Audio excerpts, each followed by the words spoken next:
the best part about powerlifting is I see it as a team sport where at the end of the day, when you get up on the platform, you're only competing against yourself. You're only going up there and trying to do a little bit better than what you did last time. Because of the way powerlifting works, it's weight classes and divisions and all sorts of shit. Basically, you get up on the platform and you're not really competing against anyone else there. You might be lifting similar weights or you might be lifting something completely different. But realistically, all you care about is a little bit of a PB from the last time you got on the platform. And I think that's really good for the veteran community because they need that challenge. They need a goal, especially combat veterans, especially ex-infantry guys, stuff like that. They are very goal-driven people and they are very, Process driven as well. yeah, they see a challenge or they see adversity as something to attack head on. They're not adverse to adversity.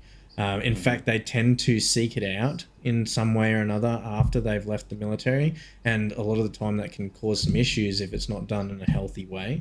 So, Definitely. if you give them a controlled environment with heavy weights, and I mean, fighting a heavy weight is one of the hardest fights of your life. If you've ever put a max on your back or something, it can be a really tough battle. So it gives them that thing to fight against, but it also puts them in a room with a bunch of people who have similar experiences, who are their community, where they can sort of talk a bit of shit. They can push each other a bit harder than they would by themselves. And then they feel supported. If you've got a spotter for a heavy lift, you feel like that guy, you can rely on that dude. It's the same as when you've got a battle buddy, you know what I mean? And a battle buddy who's been through the same shit that you've done, who's gone through the same level of training, who's done the same shitty field exercises. That's a guy that you can have a laugh with and that you have a level of trust with that you wouldn't have with any other, random civvy bloke or something. It's the same with someone who's spotted you through one of the hardest grinds of your life. That guy was there when you thought you were going to die. So, it builds that trust really quickly. And on top of all of that, every single one of these guys is injured. And in a powerlifting gym, injuries are very common to deal with. They're not common to happen, but, just because someone's got hip issues or knee issues or back issues doesn't mean I can't find a way for them to squat or bench or deadlift. And I've got guys that came in after 10 years of chronic back pain who are now deadlifting like twice what their body weighs, and they don't feel that back pain anymore. So Yeah. and that's another bonus, I think. Yeah, there's something about that process, man, that I really love. And again, I want to take the lessons from everything you just said and then apply that to people's lives.